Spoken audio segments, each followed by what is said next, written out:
Hi guys, my name is Christine, and today I'm talking about I will not waste another year. So a lot of people, when it gets to this time of year, have this feeling of, oh yeah, next year is going to be my year. It's nearly New Year's, nearly a brand new year, clean slate. I will not waste another year on my goals. But unfortunately, the majority of people do. They do procrastinate, and again, another year goes by and then it happens again.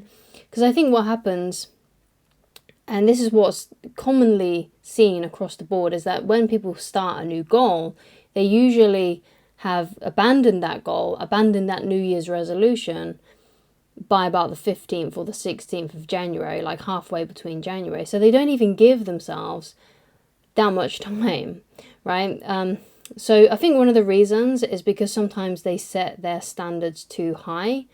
So, for example, an example I use all the time is someone commits to, oh yeah, I'm going to exercise, I'm going to work out an hour every day. But if they haven't been able to do that in the past and they haven't got themselves consistent with it, then it's very unlikely that they're actually going to follow through unless they have a real big desire, a real big passion, a real big drive to actually follow through with that, right? They need to, you essentially, when you really want change in your life, you need to get desperate and even perhaps even a little bit disgusted with your old behavior. So one of the things that really helps me is I look back on, to help drive me, shall we say, and it does give me a lot of drive, is I look back up my old calendar, because the calendar for that year, because what I see is, because I leave little marks on my calendar when I've done a certain task. So if I have like a blank page, or there's a few places where there's a lot of blanks on my calendar, that makes me feel really bad, and that makes me feel kind of disgusted with my procrastination, laziness. So that inspires me the next year to do more, and to push through and to have a better year, basically. So I'm going to go through some things that may help you achieve this, so you don't waste another year. So what I want you to do is I want you to set a really big, audacious goal, but it's really, really exciting to you, right? So you have this like feeling of like what David Goggins says, which is like, what if I can actually do this? How would that be if I actually did that? How would it feel if I actually achieved that? That would feel really good. That would feel really exciting. I would feel so proud of myself if I was able to do that. So following that sort of rule is quite good. Just asking yourself and kind of projecting your the theatre of your mind into the future, and imagine what it would be like if you actually achieved that goal this year, or you stuck to a certain routine this year. Because a lot of goals and things that we want for ourselves, the only way to get to that goal, the only way to achieve that goal, is to set up a system or a habit that you can do almost every day to get yourself further to that goal. Like a lot of goals are like that. Okay, so that if for example, a very easy one, let's say a weight loss goal. So if you feel like you need to lose some weight, then obviously you probably have an ideal weight, an ideal goal weight to get to. So there's certain things every day that you're going to have to do, certain habits that you're going to have to apply and stick to in order to get to that goal. And a lot of goals for success in other ways are similar to that. So for example, if you want to have a successful blog page, then you got to make sure that you're consistently writing for that blog page, so it can get more views, more people reading it, more attraction, right? But again, it's something that you need to set up for yourself. You need to make sure that you're writing the blog posts, and perhaps you're searching up like SEO things that can help it be more searchable, your blog posts, those kinds of things. So set something that's really exciting for you, and that it's big enough that you can work on it every day, but perhaps it is going to stretch you a little bit past your comfort zone. Obviously, you don't want to do something so big that you can't manage it. Like, let's say, oh, I'm going to study for 6 hours a day, or I'm going to exercise for 6 hours a day.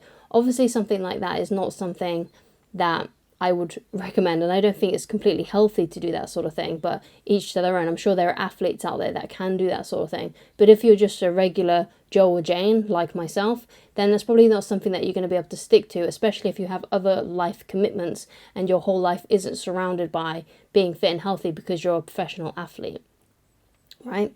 So with that being said, you need to have it big enough that it excites you and it's interesting, but also not so big that you can't actually fit it in every single day, right? So that's something that you've got to consider and think about, okay?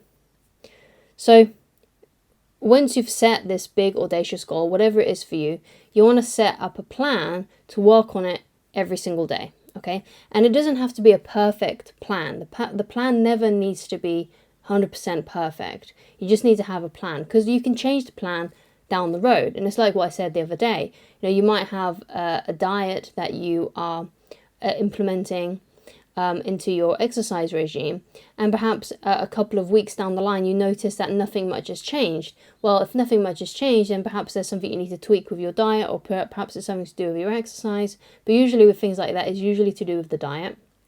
If let's say you're trying to lose weight and you're not losing weight, you should be able to lose, I think the healthy amount is like 1 or 2 pounds a week. And if you're not doing that and you're trying to lose weight, then obviously there's something that you're doing that isn't right, and it might be something to do with your diet, because more than likely it usually is. But obviously it's good to keep your body moving as well. So that kind of thing can help. But of course, I'm not a nutritionist. If you need advice, then I recommend that you go to your doctor about anything to do with your health and fitness, because they will know what's best for you and they'll be able to sort out a plan for you, okay? But the point is that you can change the plan. The plan doesn't need to be perfect, right? You can change it down the road. You can tweak things down the road. But the point is to begin with, you get yourself a plan, you start taking action. Even if the plan isn't 100% perfect, you can always change the plan, but just never change the goal, okay? So if you feel like, oh yeah, I've set this big audacious goal, but I'm kind of like a bit, oh, you know, I don't know if I'm going to be able to fit that in, then scale it back. There's no problem with scaling it back, as long as the goal still excites you and it's still something that you want to achieve. You can scale back on the amount of time you work on it. So for example, if you, let's say, oh, I'm going to work on my side business for 2 hours a day, and that's kind of making you feel a bit, oh yeah, I don't know if I can do that, then scale it back to an hour and a half or an hour, or whatever it is that can that makes you feel like you can actually fit that in and that is actually possible for you, right? Because you don't want to be feeling overwhelmed, because sometimes, and in fact quite a lot of the time, is when someone feels overwhelmed with tasks that they need to do, they procrastinate, because it's become really uncomfortable for them to do it, because we would do more to avoid pain than to gain pleasure. And that's a quote by Aristotle, right? And because we would do more to avoid pain than to gain pleasure, then it's very likely that you will procrastinate on your to-do list if there's too much on your to-do list. Okay, if there's too much on your to-do list and you feel overwhelmed, you're likely to not work on anything and procrastinate, or you're likely to avoid it, right? So you want to prevent that by scaling it back and making sure that even though it's going to be a little bit challenging for you to do this, right, because you still want it to be a little bit challenging so it stretches you past your comfort zone, but it's still doable. It's still something that you can do within a certain good time frame, where you don't feel like you're rushing around and doing all that kind of, you know, getting yourself into a tizzy, basically. So you want to make sure that you want to scale it back, because the point is we want you to become consistent. We want you to be able to ingrain these habits into you, right? So it's something that's easy to do, something that you can do every day, or every Monday to Friday, or whatever days that you have free to work on these goals for yourself, right? So the way that you do it is to scale it back so you can start becoming consistent, right? And, you know, one of the things, the things that I say to a lot of people, and I say all the time on this channel and even on my other channel, is if you are feeling overwhelmed by a certain task, then to begin with, just do 15 minutes of it, right? Because you can always add on more time later, right? So if you are having one of those days where you feel like you're procrastinating and you really don't want to work on things, then I suggest that you just start by doing 15 minutes of it. Just say, okay, if all I do today is 15 minutes, that's still better than nothing. But what you'll find is once you start going and you start the ball rolling and you take that first step and you start doing that 15 minutes that you've made yourself accountable for, you're very likely then to go over the 15 minutes, right? That's something that I've noticed for myself. You know, okay, I'm just going to do 15 minutes of writing. I'm just going to do one YouTube video today or something like that. And usually when that happens, I can do a lot more because I've got myself going, basically. And once you start the momentum, it's very easy to keep going. Of course, though, you may have days where you feel really bad. and you feel really low, perhaps you didn't get enough sleep, perhaps you didn't eat the right things and you feel a bit groggy, and perhaps all you can manage is 15 minutes, which is fine. At least you did 15 minutes. That's all that matters. And if you stay consistent with that and you keep on doing that, eventually you will see that these habits start to become more part of who you are, and it's much easier to do them, right? And obviously there are always going to be days where you don't feel like doing something, but if you always commit at least to doing 15 minutes on those days, you're still going to get something done, which is all that matters really, okay? And that will help you remain consistent, and that's what you want to follow through with throughout the whole year, throughout the whole of 2023. You want to try and remain consistent, okay? So another thing that can help is, figuring out what motivates you. You got to figure out what drives you, what stirs up that inspiration inside of you. It could be listening to music. It could be listening to like a motivational speech.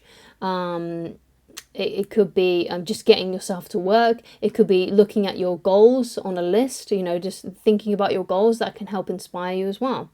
So one of the things that's going to really help motivate you though is if you become obsessed with your goal. Right, so how do you become obsessed with something? Well, if you think of it in terms of romance, and this is something that I deal with a lot because my main channel is a dating and relationship channel, right? And when you are in love with someone, when you start to become really obsessed with someone, or you get a crush on someone, what happens is the reason why you develop that crush or you start having really strong feelings towards someone is you do a lot of things that involve them in terms of habits. So for example, you look at their photos on social media. You may read messages that they've sent you. If it's someone you see physically, you may look over at them quite a lot. You may ask questions about them. You may scroll through all of their Facebook timeline to see who they are and what they're up to, and what kind of person they are, and you want to see their previous relationships or something. But basically, when you're in love, that's how you behave. You become obsessed in a way, right? And you want to know everything about this person, right? So that's kind of like how you need to treat this goal, especially if you are struggling with motivating yourself for it. If you want to become obsessed with your goal, you need to think about it all the time. You need to remind yourself of it all the time, right? So write down your goal and then keep it with you, right? So you can keep on looking at it. Get a book on the subject if you can. Watch videos on YouTube about that subject, right? And that's how you can become obsessed. The more time you invest thinking and learning about the things related to your goal or your goal itself, you will become more obsessed with it, and you will want to know how to. It will give you more drive to tackle it and to work on it. Okay, so do not waste this year.